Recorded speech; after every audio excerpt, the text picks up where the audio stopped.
Fala pessoal, hoje a gente vai resolver aqui a primeira lista de exercícios que eu passei na aula anterior para vocês de banco de dados. Então a primeira questão, ele fala aqui, ó, no sistema de banco de dados de uma empresa são cadastrados funcionários, tá? Liste pelo menos 10 atributos de funcionários, tá? Que você considera necessários para representar um funcionário. Para cada atributo, indique se ele é simples ou composto, monovalorado ou multivalorado, requerido ou derivado. Indique também qual seria a chave primária de um funcionário. Então, só lembrando, um atributo simples é quando ele carrega por si só uma única informação, tá? Um atributo composto é aquele atributo que eu posso desmembrar em vários outros atributos.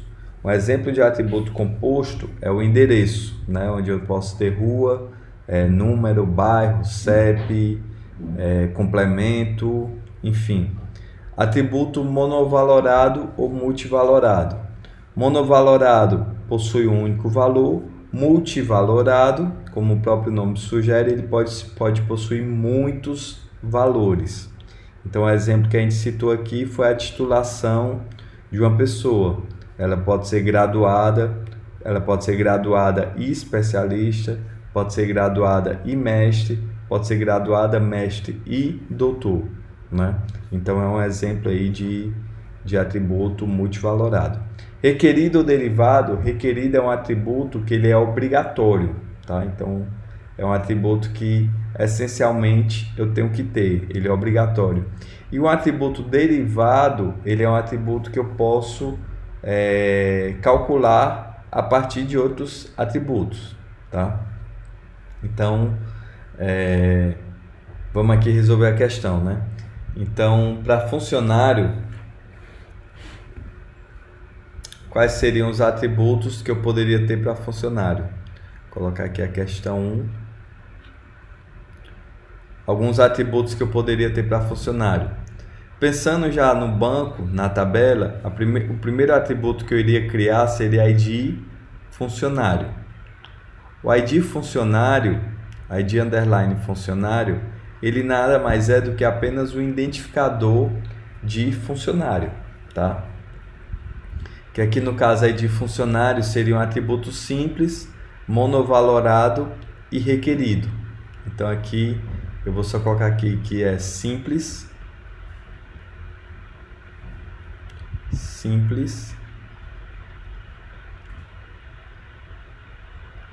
ele é monovalorado,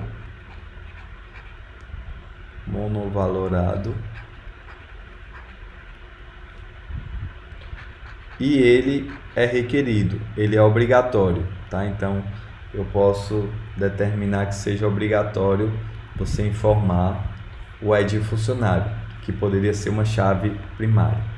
Outros atributos obrigatórios de um funcionário: CPF, eu tenho que ter o cadastro CPF, certo? CPF também é um atributo simples. O CPF também é um atributo que aceita um único valor, então ele vai ser monovalorado. E o CPF também é um atributo que, no meu caso, eu posso definir que ele é um atributo requerido, tá? Da mesma forma, eu tenho o RG. O RG, mesma coisa. O RG, ele é simples. Ele também contém um único valor, monovalorado, e também é um atributo do tipo requerido, tá? Aí, além disso, o funcionário ele pode ter um nome. Claro que eu tenho que cadastrar o nome. O nome é um atributo simples também, tá? Eu poderia até dizer que ele é um atributo composto, né? Separando nome e sobrenome. Mas na prática a gente não costuma usar isso aqui no Brasil. Lá fora, nos Estados Unidos, o pessoal costuma desmembrar em nome e sobrenome, né? Primeiro nome e segundo nome. Então aqui eu vou considerar que é simples, monovalorado, aceita um único valor, e também é um atributo requerido, tá? Então também é um atributo do tipo requerido.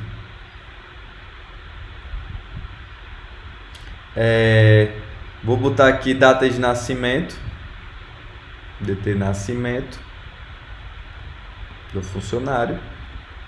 Data de nascimento é um atributo também simples, também aceita o único valor e também é um atributo obrigatório, tá? Eu poderia colocar aqui o atributo idade também, né? Que o idade ele seria um atributo simples, ele também é um atributo que aceita um único valor e é um atributo que no caso ele é um atributo derivado. Por quê? Porque eu posso extrair a idade a partir da data de nascimento, certo? Então outros atributos que eu poderia estar colocando aqui é a formação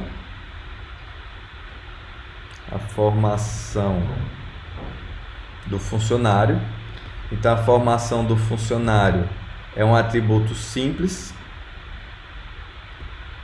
tá? Mas aqui no caso ele é um atributo multivalorado, porque o funcionário ele pode ter várias formações, ele pode ter feito mais de uma faculdade, por exemplo, tá? E aqui eu vou definir que esse cara também é um atributo requerido.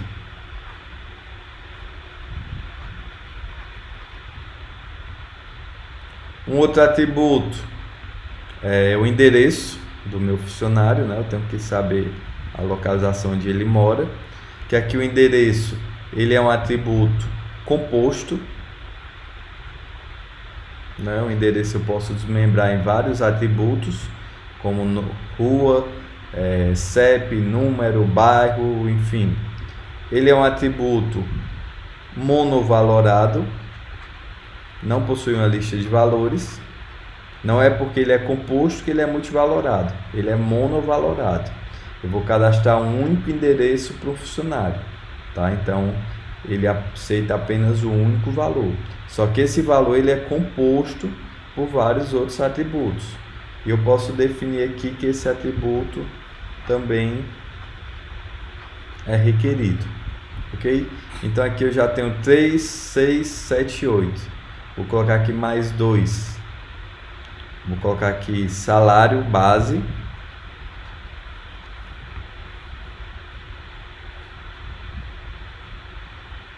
Então o salário do meu funcionário ele é um atributo simples.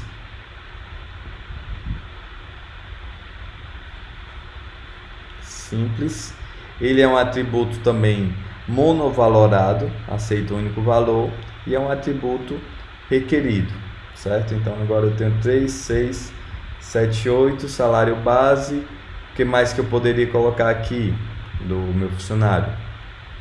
Eu poderia colocar aqui também a data de admissão, né? DT admissão.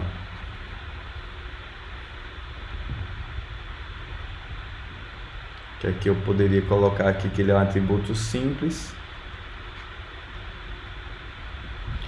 Ele é um atributo monovalorado e é um atributo também do tipo requerido, ok? Então aqui a gente pode colocar até outras informações do funcionário, né? Tem a data de admissão, eu posso colocar aqui o cargo dele, poderia botar o cargo, né? Enfim, tem vários outros. Como eu já fechei aqui os 10, eu não vou colocar mais nada, tá? Então a próxima pergunta, qual é? Ele pergunta também qual seria a chave primária de um funcionário. Aqui eu tenho alguns atributos que poderiam ser chaves. ID funcionário é uma chave candidata. Geralmente toda tabela eu crio a primeira coluna, eu crio ID underline o nome da tabela, onde esse ID seria a abreviação de identificador, onde ele é um valor numérico sequencial, um número somente para diferenciar um funcionário do outro. Uma outra chave candidata que eu poderia ter aqui seria CPF, tá? CPF também é uma chave candidata, tá? e RG também é uma chave candidata. Por quê? Porque esses valores não podem se repetir para diferentes pessoas, nem CPF nem RG. Da mesma forma, se eu tivesse uma matrícula do funcionário, também não poderia ter valor repetido, ok? Geralmente eu evito usar CPF e RG como atributos de chave primária porque são números muito extensos. Por exemplo, o CPF ele tem esse formato aqui, ó, 3 números, ponto 3 números, ponto 3 números, traço 2 números, certo? Então o número ele é muito extenso. Se eu for pegar um banco de dados, para mim é mais fácil comparar um número, um ID, onde meus números eles são sequenciais, 1, 2, 3, 4, 5, do que comparar números desse tamanho. Então, supondo que eu tenho um CPF aqui, por exemplo, ó, que o CPF do cara é 999.777.565. Sei lá, 40. E eu tenho um outro funcionário que o CPF dele é quase todo igual. O início é 999, só que aqui é 777. Aqui em vez de 565 seria 594 e aqui seria, sei lá, 52, tá? Então, se eu for comparar, pesquisar um funcionário no banco, por esse CPF aqui, esse segundo CPF, o que acontece? Ele vai chegar nesse primeiro funcionário e vai comparar campo a campo, né?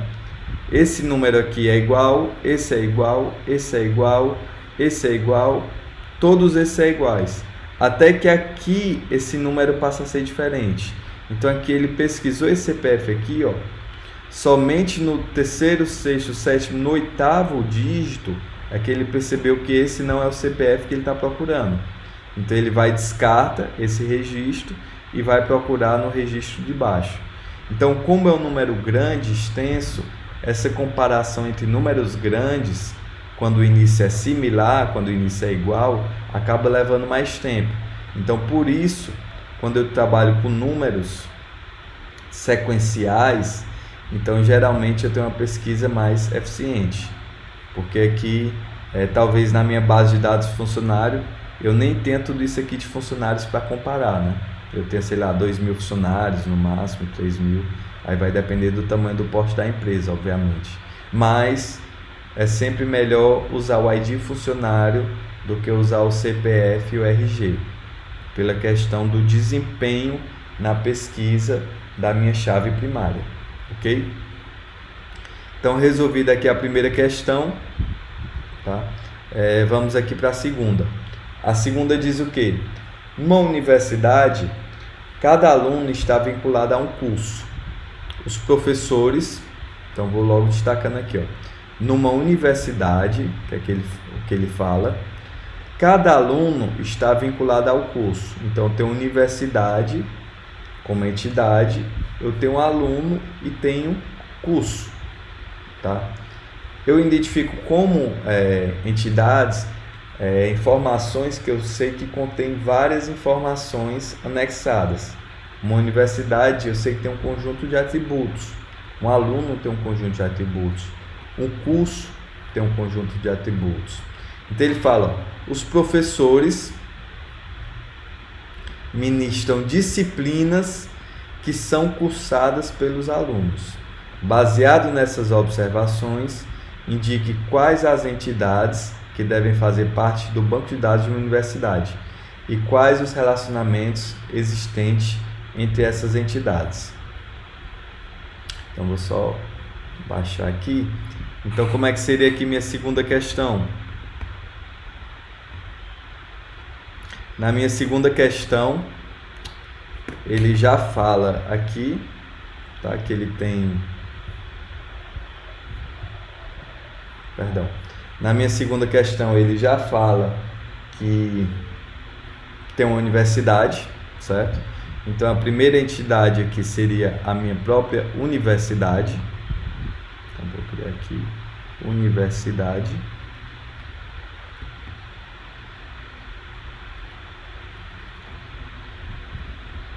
Vou criar aqui uma representação simplificada, tá, pessoal? Então, vou colocar aqui os atributos da universidade. O que é que uma universidade oferece? Uma universidade oferece cursos, que são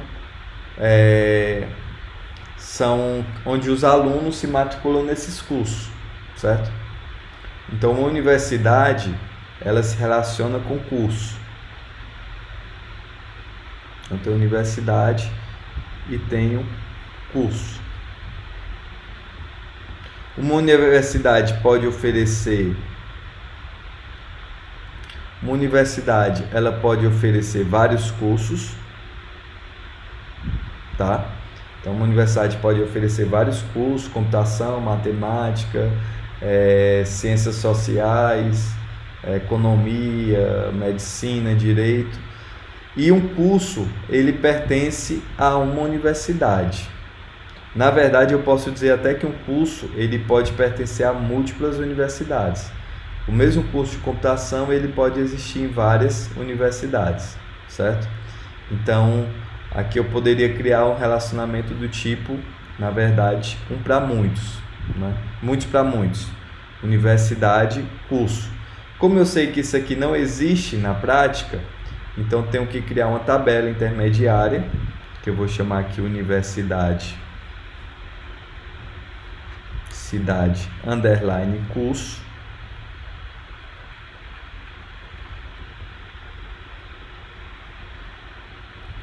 Onde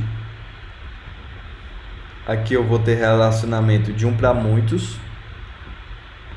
de universidade para curso, para universidade e curso, e depois eu vou ter um relacionamento de muitos para um para curso.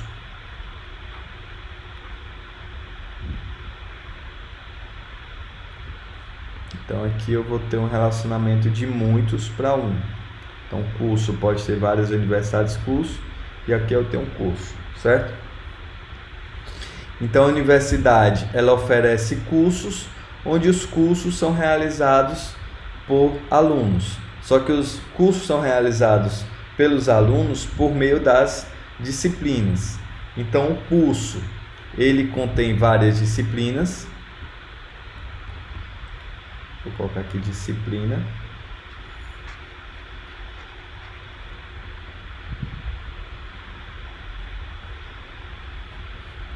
Um curso, ele contém várias disciplinas,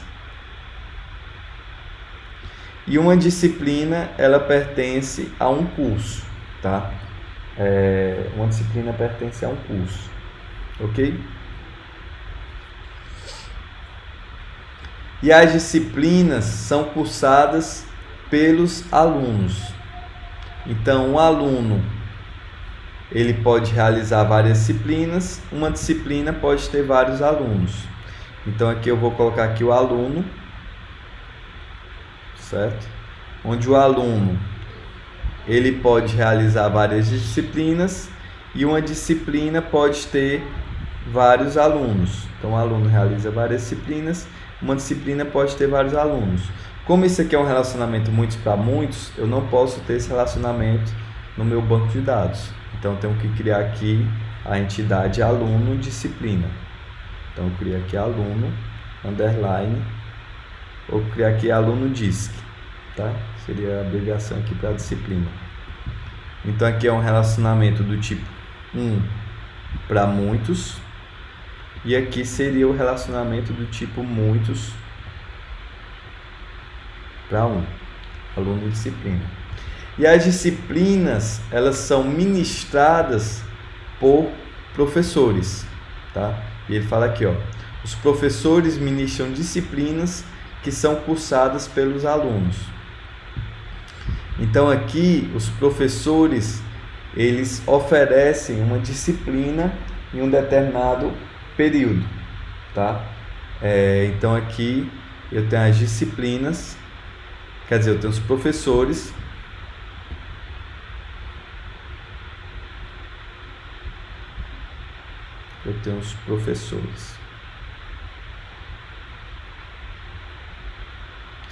Se vocês forem analisar bem, pessoal, na verdade, esse relacionamento aluno-disciplina aqui, que a gente chama essa entidade, isso aqui nada mais é do que a entidade turma. Eu vou até substituir aqui e vou explicar por que essa entidade turma. Porque a disciplina, ela é o quê? Ela contém na grade do curso. A disciplina, por exemplo, cálculo numérico, ela vai ter uma ementa, vai ter uma carga horária, ela vai ter um critério de avaliação, ela vai ter uma bibliografia, tá? Só que essa disciplina, ela é um cadastro. No momento que ela passa a ser ofertada, ela passa a ser ofertada como uma turma, tá? Então ela passa a ser ofertada como uma turma. E o aluno, ele se matricula não na disciplina, ele se matricula na turma. O que é a turma? Por exemplo, é a disciplina de cálculo numérico que está sendo ofertada no período 2020.2, dias de segunda e quarta, pelo professor fulano, tá?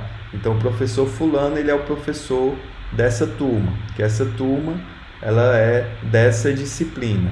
Então o aluno, ele não se matricula na disciplina, ele se matricula em uma determinada turma, porque essa disciplina de cálculo numérico, ela também pode estar sendo oferecida por um outro professor, em um outro horário, mas o aluno optou por se matricular em uma determinada turma.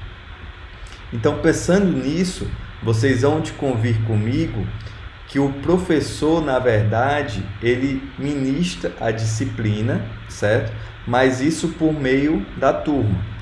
Então, uma turma, ela pode ter um professor, e um professor, ele pode ter várias turmas de diferentes disciplinas, tá? Então, esse aqui seria o nosso modelo entidade relacionamento para universidade, tá? Depois a gente vai explorar um pouco mais esse modelo, a gente vai ver várias nuances aqui relacionadas a esse modelo, tá? Mas por hora é isso, ok? Então aqui a gente tem a resolução das duas primeiras questões, que são as questões que eu pedi para vocês enviarem a resposta, e posteriormente eu vou fazer um outro vídeo com as 3 outras questões, tá ok? Valeu, um abraço e até mais.